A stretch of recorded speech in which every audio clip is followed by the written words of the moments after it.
Hey guys, Charles Damiano here from the Bruce Lee Collection for another exciting episode, and today I'm here with my Bruce Lee brothers once again, Hector Martinez. Woo! We're in your pad, man. We gave him a little backdrop here, different than we normally do, because your Galleria, your Bruce Lee is getting so crowded, we can't even fit there anymore. It's so crowded, I don't even know where my TV is. It's a museum unto itself. It's one of those. So we're using your DVD case as a backdrop here today. So that's pretty cool. Yeah, and we're going to be featuring Edgar today. That's why he's in the middle here. So Edgar's in the house. Yes. Edgar. Welcome back, brother. Thank you very much. Man, Edgar just came back from the UK after seeing Bruce Lee, the man, the legend, the icon. Man, that's amazing, man. And Edgar was there representing New York City because unfortunately Hector and I couldn't make it. I hate you, Edgar. I know, I can't believe it. I had a baptism to go to that weekend. It was my granddaughter's baptism, so I congratulations, yeah, thank you, no, man. that's and awesome. My son Brandon was the godfather, so I had to go there. So that caused me to miss the amazing UK event. But yeah, you don't want to go to a baptism. Exactly. You want to go to the Bruce Lee event, right? Exactly. So, but I'm glad that you represented and you caught a lot of nice video, which will show the folks here on the channel, and you got a lot of nice photos. But I'd really like to hear the entire experience. Everything. Don't leave nothing out. Don't leave nothing out. Nothing. I'll try not to. From the day you purchased your ticket, all the way to the day you got back home. Oh, you don't want to hear those boring parts. Those are the boring parts, really. Let's start up to the point you flew to UK. What was that trip like? 5 hours? 6 hours? Yeah, it was about that. Wow. Hey guys, I'm here at JFK waiting for my British Airways flight to London, England to go see the event of the century. Bruce Lee, the man, the legend, the icon, and I'm really looking forward to it. It's going to be a lot of people that I'm will be running into for the first time. Hopefully Mr. Steve Courage and Stripey and a whole lot of other people hopefully make new friends and see what's in store for us. This event starts at 9:30 in the morning and it goes on till 6 o'clock. There's a 3-hour documentary, man. I mean, wow, 3 hours of Bruce Lee. And there's supposed to be some other, I think a marketplace or something like that. We'll see. I'll keep you guys in touch as best I can, and I will see you soon. Got ticket in hand here. Looking forward to this momentous occasion. It's about 5 hours, I believe, and then I got there at about 8:30, 8:45 at night. At night? Okay. Yeah. Unfortunately, with the way things are today with traveling, going to the airport and traveling is a task within itself. Because you're going to the security lines and everything like that. And then when you get out of the when you land in London, you know they also have their securities that you have to go to. And then I had to take a train from Heathrow. That's where we landed in Heathrow to Whitechapel. I'm here in London now, waiting for a train to come because I'm going to take this train over to Whitechapel. That's where my hotel is. Another destination. Hopefully everything is, so far it's been running smoothly. Been okay. A little bump in the grind over there waiting for the luggage. But, you know, that's the cost of traveling nowadays. Okay. See you soon. Now, Whitechapel is the area where the theater was. Oh, okay. So, Whitechapel. Yeah. Oh, okay. So when I had to make my plans, so I was as close to the Whitechapel town and the city and the event of where it was going to be. Because otherwise, if I was in the heart of London, I would have had to have taken a train there or a taxi or Uber or something like that. So I didn't want to do that. So how far was your hotel from the... 20 minutes. So did you walk it in the morning when you went there? Yes. So you did a 20-minute hike. It wasn't bad at all. You warmed up before the Right. Remember, we had the event starts at 9:30 in the morning. Oh, wow. 9:30? Yes. Stripey said, the event starts at 9:30, so get there early, and it goes up to 6 o'clock. Wow. The event. Were there people brushing their teeth at the event? I mean, 9:30 in the morning? I'm sleeping at 9:30 in the morning. Good morning, everyone. The day has finally come. September 6th. Bruce Lee, the man, the legend, the icon. And this is what we're getting today. There's my lanyard, and there's what we have, the ultimate documentary from Steve Courage. I got to start walking over to the Genesis Theater where it's being held, and I'm ready to go. So see you soon.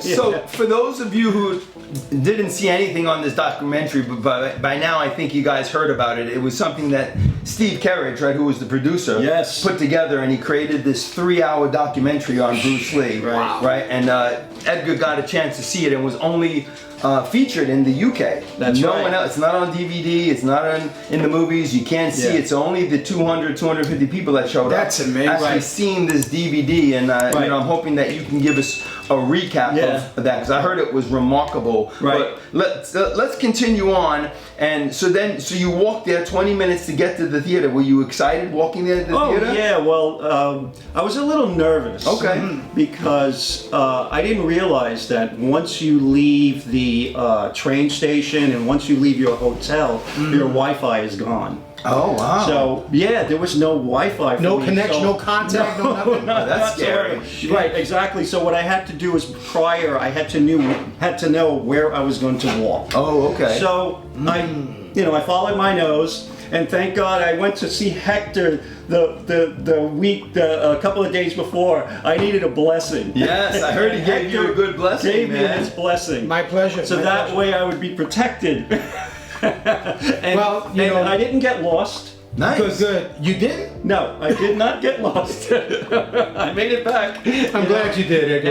And really, it was a good thing for me. So, when I got out of the hotel, all I had to do was to walk up Cavell Street and then walk up. I think the route was A9 or something like that. There's no street signs. There was no street signs at all telling you what street you're on. We're so spoiled in New York. Poor Edgar, man, in London. Exactly. So I know Steve told me that he wanted to make this like an old school vintage movie theater he rented out for this event. And so when you walked up to the theater, I mean, what did the theater and the awning look like when you first got there? The facade itself was, just kind of like, it wasn't the old marquee style. So when you see the photos, you're just going to see a flat marquee with the films that they were showing. And in the middle was Bruce Lee, the man, the icon. You That's saw cool. that on there. And then when you went inside, it had kind of like an 80s look to the theater. Nice. Yeah. Now, who'd you meet on the outside? Did Okay, anyone recognize you on the outside just before you went into the theater?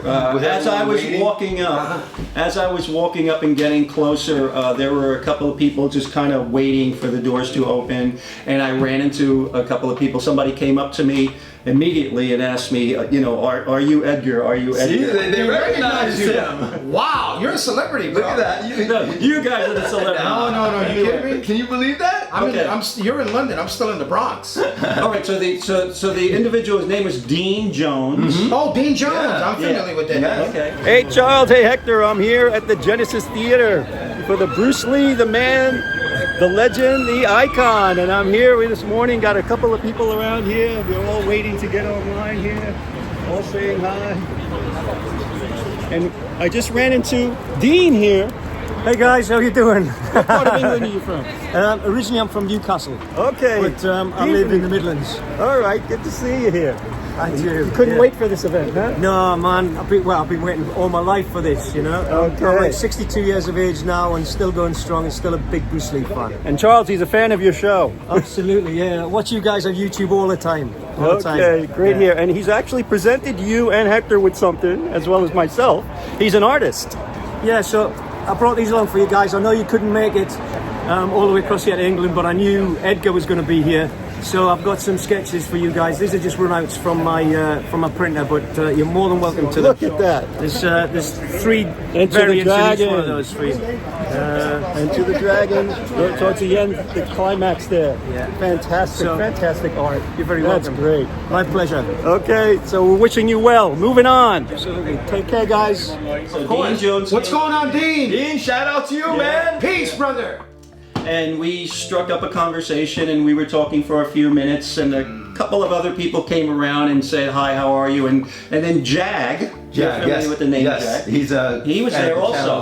Who was that? JAG, Jag. That's his. That's what the name he goes Oh, cool. on YouTube. But he writes in all the time. He watches all the videos, answers all the comments. Watch this guys on Yeah, I YouTube, watch right? you all the time. Here it is. Here with Jag here. He wants to say hi to Hector and Charles. Hector and Charles, they're doing a great job. Fantastic.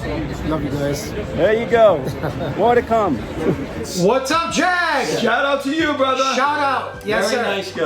And he recognized you as well? Yes, yes. Oh, that's fun. Bro, So Can you believe it? So I kind of struck up a good conversation Nice. between Jag and Dean. Yeah. Dean and I had things in common. Jag as well. All three of us are musicians. Nice. Oh, look at that. Yeah. Nice. So That's your number one passion. Yeah. Well, Hector and I reached out to Stripey Rambles because I know he helped Steve coordinate the event, and he reached out to Steve Carriage, and we told them that you were going to be representing down there, and they both, commented back that they would look out for you, make you feel at home. That's so cool. I know they gave you a nice welcoming representing New York City. When the doors began to open, Stripey was greeting everyone. Nice. Stripey! Yeah, man. Shout out, Stripey. Right.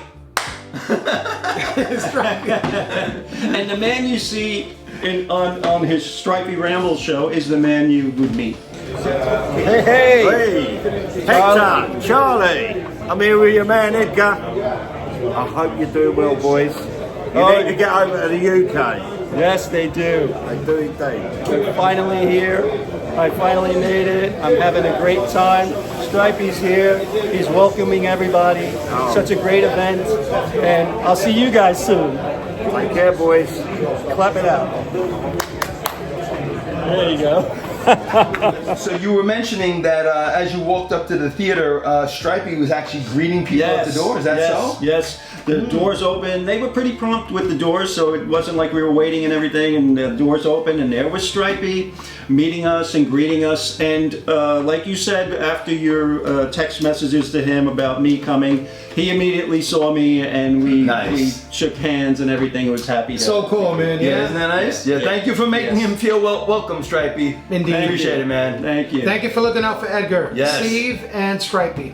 Yeah. So when you get in, obviously there's a little counter there, and they just wanted to know that you're part of the group that paid for the tickets and everything. You had to be on the list? Yeah. They had a list there. Mm-hmm. Everybody, you already had your lanyards and your tickets and stuff like that. So afterwards, the bottom floor was the entrance, and then you had to go up the stairs. Like most of the And was the bottom floor the exhibit? Because I know they had a big Bruce Lee what exhibit. they tried to do, because of the way that the movie theater was designed, the little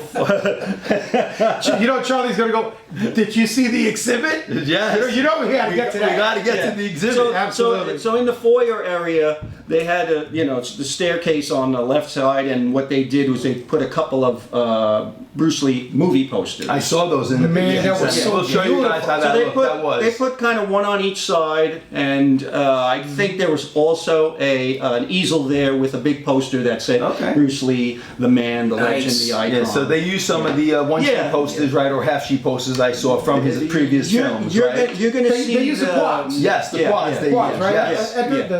The British quads. Right. I think everything that they used as far as the posters and everything was from the UK. Beautiful. Yeah, I would think so, yeah. They weren't originals. They were all just copies, because you didn't see any creases or anything like that in them. So they were just copies, but they look fantastic. Anybody would want those. So as you walked up the stairs, they had Steve Carriage set up L-shaped tables that had his staff there, and they had all the Steve Carriage's books. The books and stuff. Wow. And all the magazines. There's tons of them. Like that. Yeah. Stacks. Right. I saw in the video you sent me, which will show the whole table, and Hector, there was like stacks of each of his magazines that he put out over the years, from Bruce Lee Forever, and I saw the hardback ones, the hardbacks, softback ones, the poster magazine, the poster magazine. They were all laid out, right? So that looked beautiful. I mean, and the quality he does is incredible. And he even had some still photos I saw. Oh, he did as well. Yeah. Got a merch table here showing a whole bunch of different things here. All the Steve Courage magazines. For the time around, don't want to get in anybody's way.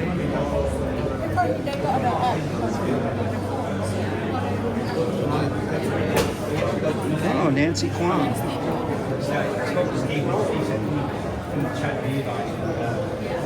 Because we haven't actually got a card machine, we've just got a mobile.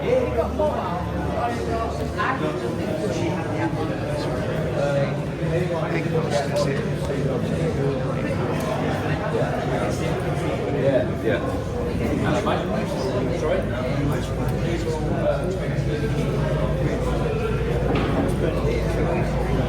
We have a lot of people taking video here.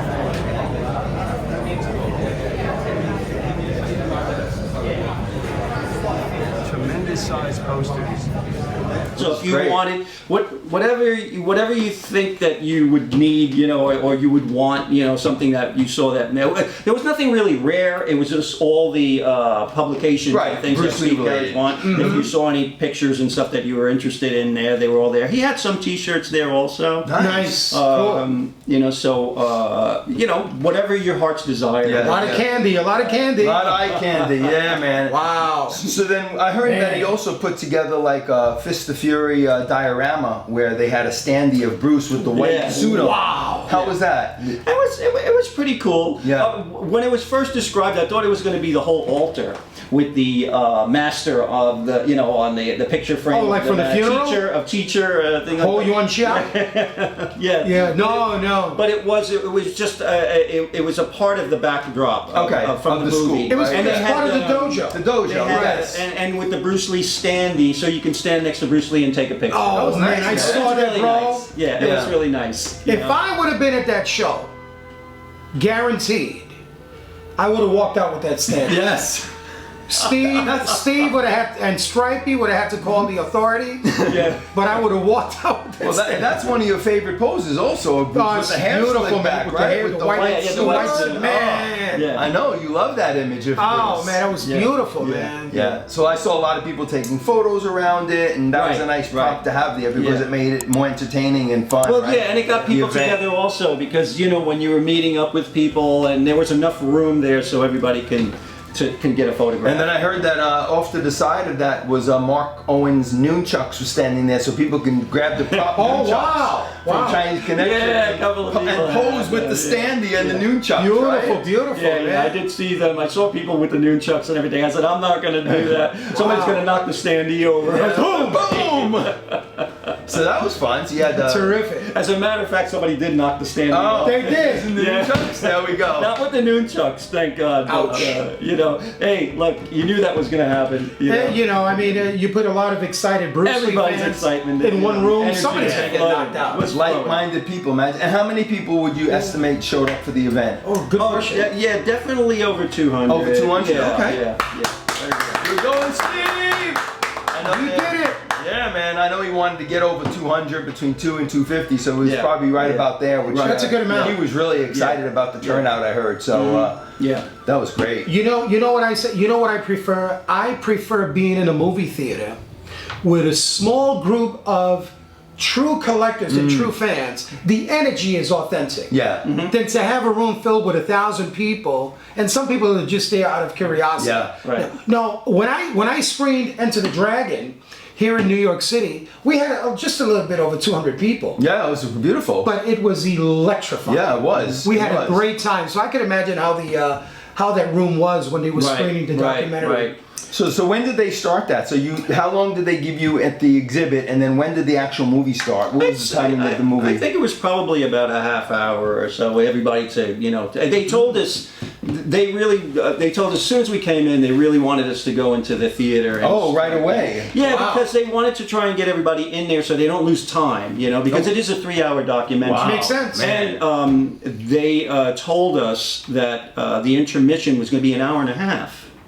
Oh yeah. Yeah, Oh, so yeah. they showed it in 2 parts. Yes, yes. So it was an hour and a half break, so people can kind of ease out and get something to eat, and people were, you can mingle. Yes, yeah, doing all the things that you want to do. Go shopping. They didn't want people to start shopping right away. Right away. They wanted because then that would have. That would have delayed the training. So they got you in the theater about what time? I can't remember, but I would say about a half hour. Okay, so it was like 11 o'clock maybe? No. It starts at 9:30. Oh, that so early the movie started. Early, wow. Oh, yeah, you're talking 3 hours. So. Oh, wow. So here's the theater. People are coming in. I got a chance to, I didn't get in early. It's just that there's a little merch table out there that has a lot of Steve Courage's books. And there's some photos and a lot of other, I think there might be some shirts and stuff. But, I got myself a front row seat and I'm not gonna get up. Here we are. He'll be filled up soon. Wow. I remember. Plus, they had an MC there. I forgot his name. His name. Oh yeah. His name is on the program. He was very nice, and he was basically giving us the rules and everything like that. They didn't want anybody filming. They didn't want anybody taking pictures or anything like that.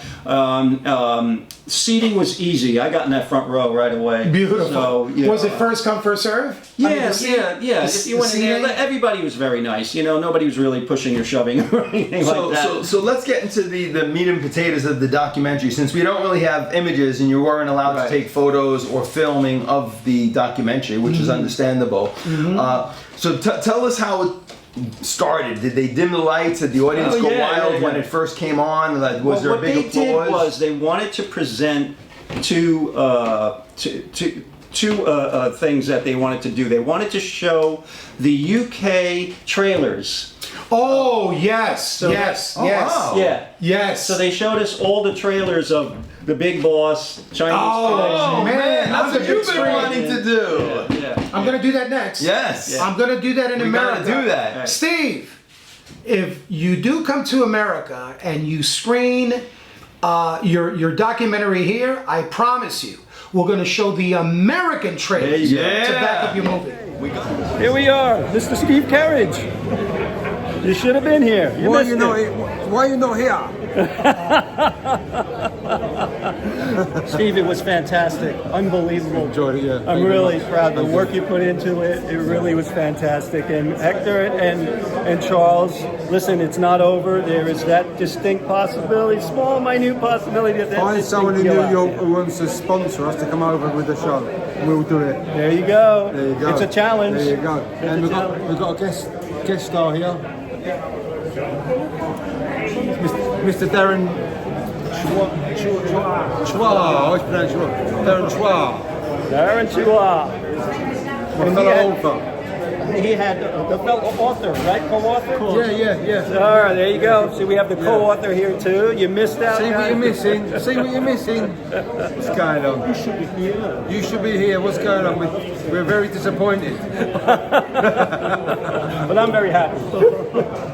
Edgar's here. That's all that matters. All right, guys. Take care. See you soon. See you soon. Your movie. We got them all, Steve. Got them all, baby. All of them. Yeah. Wow. So that's how they started it out. First. Oh, nice. And then he had a short interview with one of the stuntmen from the Big Boss. Pow Potopop. That's the one he put out, That's it, right? yes. Yeah, Right. that was It's the on box Blu-ray. that he put out. Excellent Beautiful excellent interview. documentary. Wow, So we we got started to, with that. so we got to Pow, see those two. Yeah. And You saw it on the big screen. Yeah. Nice. Fantastic. Wow. Yeah. So it was nice to see the trailers on the big screen. Yeah. Oh man! yeah. You know, somebody showed clips on YouTube. Oh, did they? I think it was Stripey. I want to Stripey's. He might have. Yes. He showed yeah, just a I think bit. He Yeah. might have. Yeah. Man, it's Yeah. right in widescreen. That would have baby. been great. Yeah. And it had the classic, scratches and everything. Oh, like you that. nice. Snap, crackle, pop. You gotta leave him in there. You can't clean him up. You gotta leave him no alone. cleaning up. So after the trailers and after that little brief interview of the Big Boss, Yes. So what happened? And they prepared us for the documentary. Okay, and then it just appeared. and the place went silent. Okay. It was silent and attentive. Wow.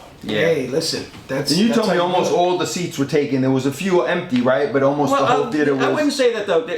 Not all the seats were taken, but it was comfortable enough for everybody. Okay. You know, like if you were sitting next to somebody, maybe the seat next to you wasn't taken, but the other two were. And Okay. after that, so it was really good. There was plenty. I had plenty of leg room, thank God. But when that movie came on, everybody was just zeroed in. And just you didn't hear a ready pin to drop. go. That's amazing.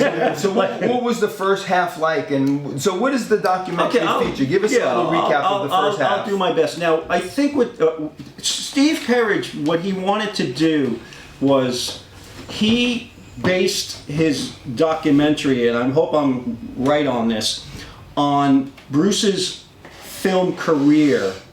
And you know, on film and on TV. So he wanted to show. It started early, even with him as a child. You know, when his father had one of his movies where Yes. Bruce was a baby. When he was a baby. You know, so they started showing little snippets of that, and then it went to Bruce as a young child. As a child. And then, you know, as he grew up into the Nice. adult, the teen. Yeah. When he Yeah, started the teen doing years. the teen years. Started getting into trouble. Right. Well, what they did was the narrator. I forgot the narrator's name. It's in the program. British accent. Okay. Really nice. It had a beautiful flow to it, and he was, you know, telling little stories here and there. And what he was, he didn't. They didn't really go into the cracks because it was 3 hours. They had to cover so much. Yeah. But they just gave you little stories. Okay. And one thing that they did say during Bruce's career, that the father really didn't want him to be an actor because he wanted him to concentrate on his studies. So he let Bruce act in the summertime. Oh yeah. Yeah. So that was, I didn't know that. Even reading Matthew Polly's book, I don't remember going through that. So yeah. So that was that era of him. They showed him at his school, the school pictures of him at St. Francis, and I can't remember the other school that he was at. So did they, in the documentary, when you hear the voice and they're, you know, documenting all the story, were they showing pictures on the screen, or was it video, or was it a combination of both? Combination of both. Okay, so they were using little clips. Yeah, clips, and they had, you know, photos. Nice. Yeah. And then when we talk about AI, because there was going to be this big thing that they were talking about, there's going to be a lot of AI, but there really wasn't. It was very respectful. Good to know. Done with good taste. Nice. You know, it wasn't something like you were going to see Bruce fighting or anything like AI, that. which Steve, they don't have down Steve yet. Carriage. What Steve did was he took out all the conjecture. He didn't want to have other people tell Bruce Lee's story. So he based it on the timeline of his films. And everything was basically concrete fact. Yeah. Perfect. You know? Nice. And then basically it just moves on from him coming to America.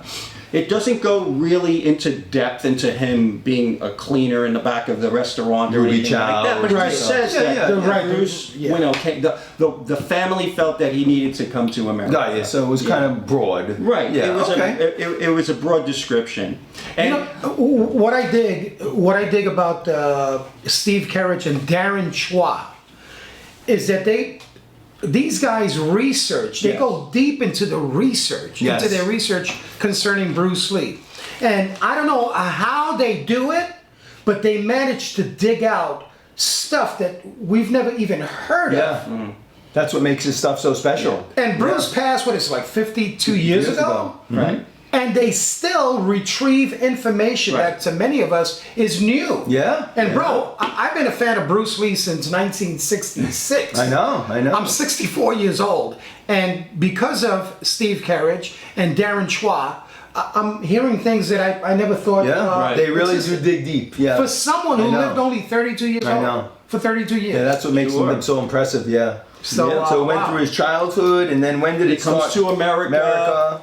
And you'll see that he starts to realize, hey, what am I going to do here? You know, what am I going to do? You know, the idea of going to school, starting giving out lessons and stuff like that, and then that would lead to, I believe it was, is it Jay Sebring, the hairstylist? Right, yes, the hairstylist. That basically, I think, was the connection to him to start to get into the movies or the film, to film, and you know, it grows from there.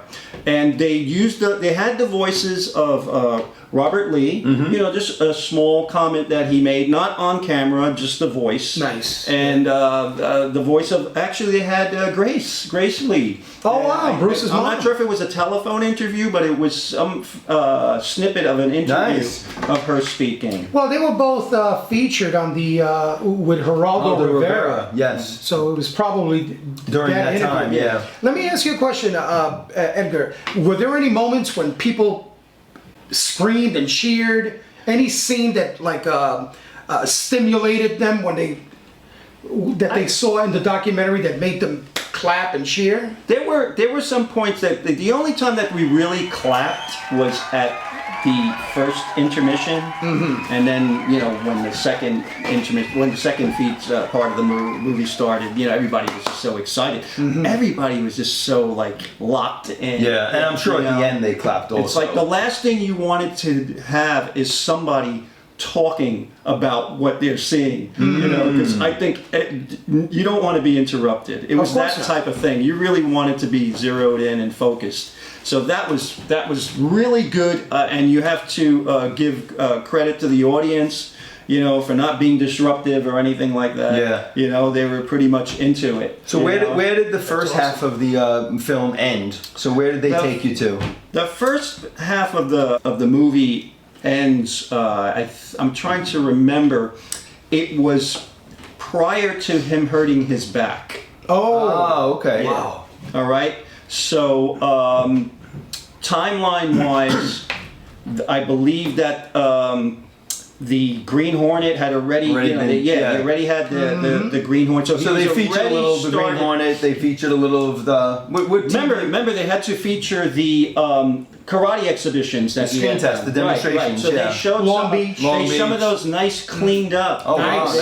Yeah. They so you saw the demos of Bruce at the 64 International, the 67 International. Yes. Because that's when he got discovered. You got to see in those demonstrations. Jay Sebring. Yes. Okay. So you got to see that. So you got to see all that. Nice. You know, you didn't see that much about Joe Louis or anything like that.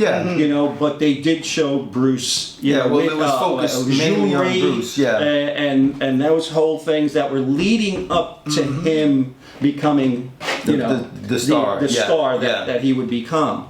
And they had some photos of, him. You know, showing and doing instructions with some of the students. Nice. With that black Kung Fu suit?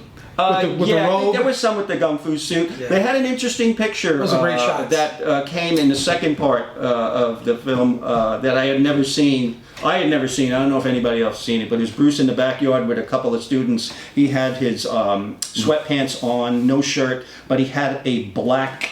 like a sash? Like a sash around it for his back.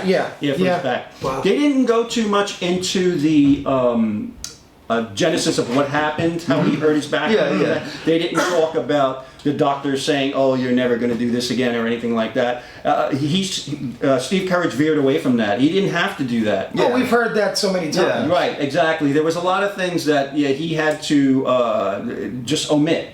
Good. Otherwise, you know, you're talking 5-6 hours. If you really want to put it in perspective, the whole thing, you have to think of it as like a Ken Burns documentary. So if you're familiar with Ken Burns documentaries that you see on PBS, he had done stuff about baseball. That was one of the first ones. He did the Civil War. He did. What else did he do? I think he might have did civil rights. He did some other things, and it's really, Ken Burns is just an amazing documentary.